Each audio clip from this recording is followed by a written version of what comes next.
कहने लगे हैं बसदेव जी,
बसदेव जी तो कह रहे हैं कि आपको ये शोभा नहीं दे रहा है और भोजराज कंस कह रहा है तो मैं क्या करूं बताओ महाराज, क्या आपने आकाशवाणी नहीं सुनी है? हमारा कार्य पैदा करेगी। बसदेव समझ गए कि ये नहीं मानेगा, ये हत्यारा, ये मार डालेगा, घमंडी है, नहीं मानेगा, ऐसे काम नहीं चलेगा। उसी समय बसदेव जी आगे बढ़े और भोजराज कंस से एक बात कही। भोजराज कंस, एक बात बताओ, कहिए। जैसे तुम्हें डर अपनी बहन से है, जवाब दिया बहन से नहीं, इसकी संतान से है। मुझे मारो, जब आप मुझे मार दोगे तो काल पैदा ही नहीं होगा।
छोड़ दो अपनी बहन को भोजराज कंस। मैं भी ये प्यार पूर्वक कहता हूँ, ये वचन देता हूँ कि इससे जो भी संतान होगी मैं एक एक करके आपके हवाले करता रहूंगा।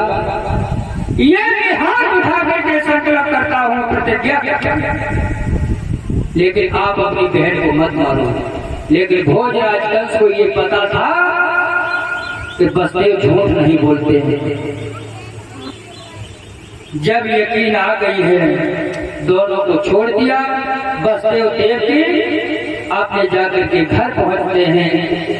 आचार्य सुखदेव जी कहते हैं, महाराज जब पहले पुत्र ने जन्म लिया, समय आने पर आप लोग जानते हो कि हमारी माता बहनों को चाहे पुत्री हो या पुत्र हो, पहला कोई भी हो, बहुत प्रिय होता है। तो जब पहला पुत्र पैदा होता है तो बसदेव जी को तो बहुत कष्ट हुआ है। बसदेव जी को बहुत कष्ट हुआ है। बसदेव जी रो रहे हैं और देवी मैया बड़ा प्रसन्न हो रही है, तो भगवान ने मुझे पुत्र दे दिया। बसदेव क्यों रो रहे हैं? क्योंकि बसदेव को मालूम था ये पुत्र मेरा नहीं है, ये तो भोजराज कंस को देंगे और भोजराज कंस मारेगा। विचार करते हैं कि मैं ऐसे अभागे हैं जो हमारे घर में आकर के इसने जन्म ले लिया है पुत्र। ऐसा अभागा पिता किसी का नहीं होगा जो अपने बालक को अपने हाथों से मारने के लिए भोजराज कंस के यहाँ ले जाएगा।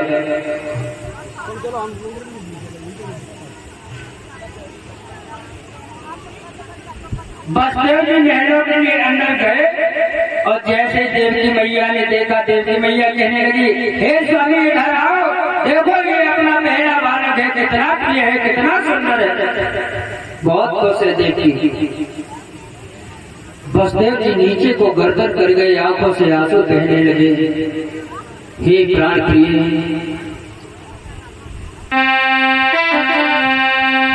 कहने लगे बसदेव, देवकी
कहने लगे हैं, पहले जितना भी इसे लाड प्यार करना है, जितना भी दूध पिलाना है वो पिला लो, उसके बाद ये मेरे हवाले कर दो। देवकी मैया कहने लगी, स्वामी आप रो रहे हो, आपको तो खुश होना चाहिए। आप रो रहे हो? जवाब दिया, हाँ।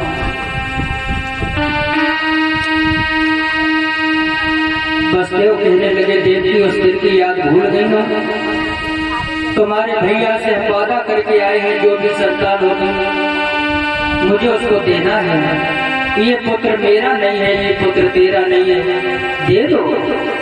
ऐसी कौन सी अभागिन मैया होगी जो अपने बालक को पैदा करके और मारने के लिए दे देगी? मैया इनकार करती है, हे स्वामी मेरे भैया का काल तो 8वां है, ये तो पहला बालक है, इसे नहीं दूंगी। बसदेव जी ने विचार किया, ये ऐसे नहीं देगी। पास में गए, झटका लगाया, बेटा को उठाया और लेकर के चल दिए। जा करके भोजराज कंस की सभा में पहुंचे हैं। वसुदेव की सोचते विचारते हुए जा रहे हैं, ऐसा भागा पिता तो किसी का नहीं होगा जैसा मैं। किसके पिता ने किसके पुत्र को पैदा करते ही मार दिया होगा या मारने के लिए ले जाया गया होगा।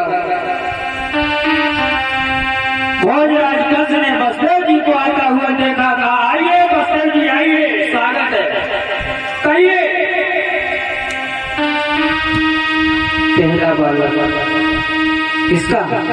देवी का। भोजराज कंस कहेगा, वाह वसुदेव जी वाह, आप तो बात के बिल्कुल धनी हो, कब्बे हो। लाइए, हाथ में बालक को ले लिया, मांस का लोथड़ा है। भोजराज कंस ने कोई बालक हाथ में ले लिया, ये क्या कर सकता है? बताओ किसे जमीन पे पटक दूं, बताओ किसे हाथ से फिसल दूं, लेकिन नहीं मारेंगे। आज वसुदेव खड़े हैं और भोजराज कंस को दया आ गई।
भोजराज कंस कहने लगे, वसुदेव जी अरे मेरा तो काल 8वां है, ये तो पहला है, इसे नहीं मारेंगे, ले जाइए, ले जाओ।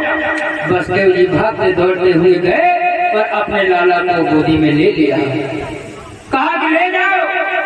वसुदेव जी लेकर के जा रहे हैं, उधर मैया देवी विचार कर रही है, मेरे भैया ने मेरे बालक को मार दिया होगा। और तब तक वसुदेव जी पास में पहुंच गए। वसुदेव जी ने कहा कि देवी क्या बात है स्वामी, मेरे भैया ने मारा नहीं?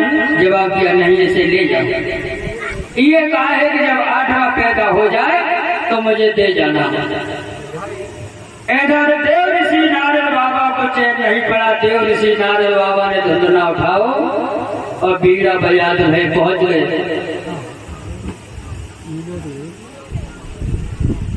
और जा करके भोजराज कंस की सभा में पहुंचते हैं। भोजराज कंस से जाकर के कहा, कंस हाँ महाराज,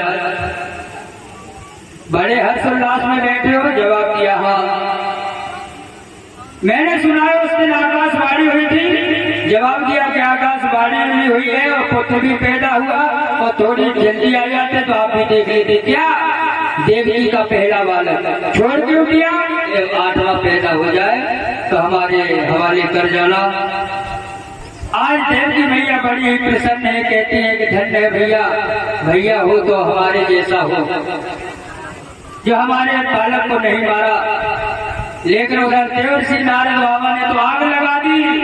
देव ऋषि नारद बाबा कहने लगे कि भोजराज कंस एक पुष्प उठाया और पुष्प लेकर के कहा है कि ये देख रहे हो ये क्या है? जवाब दिया है कि पुष्प है। इसमें कितनी पंखुड़ी है? कि इसमें 8 पंखुड़ी है।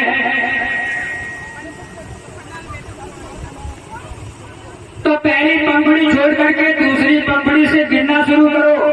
1 2 3 4 5 6 7 8। जवाब दिया कि महाराज ये वाली 8वीं हो गई है कि अब आप इसे छोड़ के यहाँ से गिनना शुरू करो।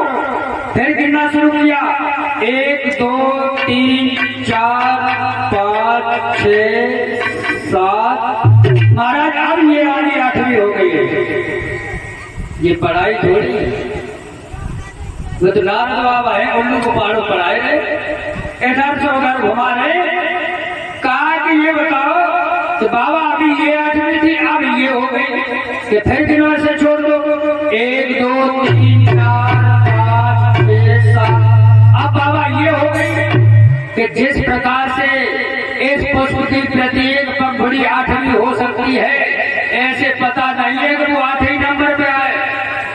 पहले पे आए सकत है, दूसरे पे आए सकत है, हो सकत कि वो 8वें वाला पहले ही आ जाए। ये बात हमने सोची ना। हाथ में तलवार उठा ली, भागता दौड़ता हुआ गया जहां देव की मैया लाल प्यार कर रही है, वहीं जाकर के पहुंच गया। बहन देवी, क्या बात है भैया, चूम लिया हो भाने को हमारे हवाले कर दो। देवकी कहने लगी भैया ये तो वही है जो अभी आपने वापस कर दिया। जवाब दिया धोखे से वापस हो गया। ध्यान रखना प्यारे भक्तों, मैया ने बहुत मना किया लेकिन उसने एक भी बात नहीं सुनी। पैर पकड़े, खींचा, जमीन पे दे बच्चा, कहला बाला मार दिया। ऐसे एक नहीं 6 बालक समाप्त कर दिए। 7वें में जब से भगवान आते हैं, योग माया के द्वारा महाराज रोहिणी के घर में स्थापित किए गए हैं। और इधर भोजराज कंस को खबर दे दी गई है कि देवकी का 7वां बालक छेड़ हो गया है, समाप्त हो गया, खत्म हो गया। भोजराज कंस ने विचार किया कि जब तक काल का नंबर नहीं था तब तक एक एक करके देते रहे, और जब काल को नंबर आओ अब छुपाना शुरू हो गए। सिपाहियों को भेज करके बहन बहनों को पकड़वा लिया और ला करके मथुरा की जेल में डाल दिया कि अब ये चाल करने लगे हमारे साथ। मथुरा की जेल में ला करके डाल दिया है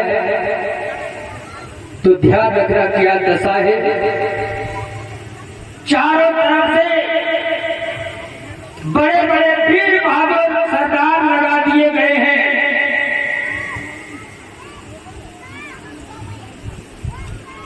सिपाहियों को आदेश कर दिया गया कि जब 8वां मेरा काल पैदा हो तो मुझे अवगत कराया जाए। बड़े बड़े फाटक लगे हुए हैं, हाथों में हथकड़ी, पैरों में बेड़ियां पड़ी हुई है, रोटी के टुकड़े सड़े गले मिल रहे हैं, सुंदर पानी पीने के लिए नहीं दिया जा रहा है। क्या दशा है उस जेल में मैया देवकी और वसुदेव की।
पैदा हो, सुंदर भोजन नहीं दिया जाएगा, पानी नहीं दिया जाएगा। आदेश का पालन हो रहा है, ध्यान रखना महाराज। जाके गई न पाए बीमारी भूखा जाने पीर पर आई, मैया देव की बस्तर से पूछा जाए कि जेल में कैसे दिन रात कट रही है?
दुख जाने दुखिया के दुखिया की माए, और के दुख जाने मछली जो हाथ ही हाथ बिकाए।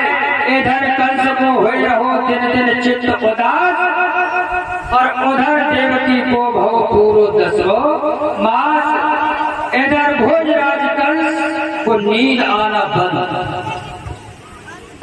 अब भोजराज कंस को चिंता पे चिंता, क्योंकि काल अब पैदा होने वाला है और बड़ा पैदा करवा दिया है।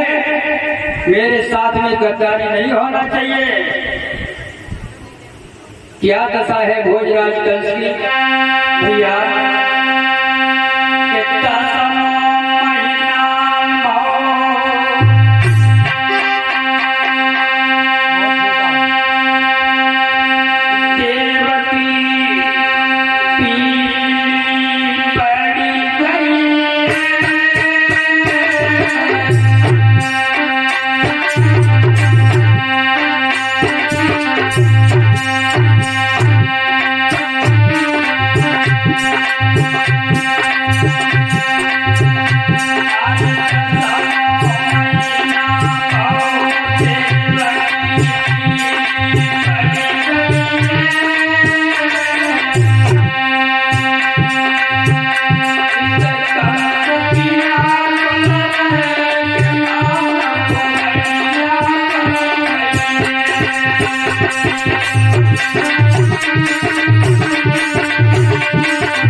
भोजराज कंस, नींद नहीं आ रही है।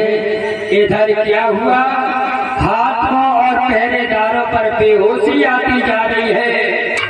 पूरब की तरफ चंद्रमा की कुछ फोड़ निकलती चली आ रही है। आकाश मार्ग में देखो तो कुछ देव दिखाई दे रहे हैं, आवाजें आ रही है, आओ गिरधर, आओ नटवर, ये सब सुनाई देने लगे।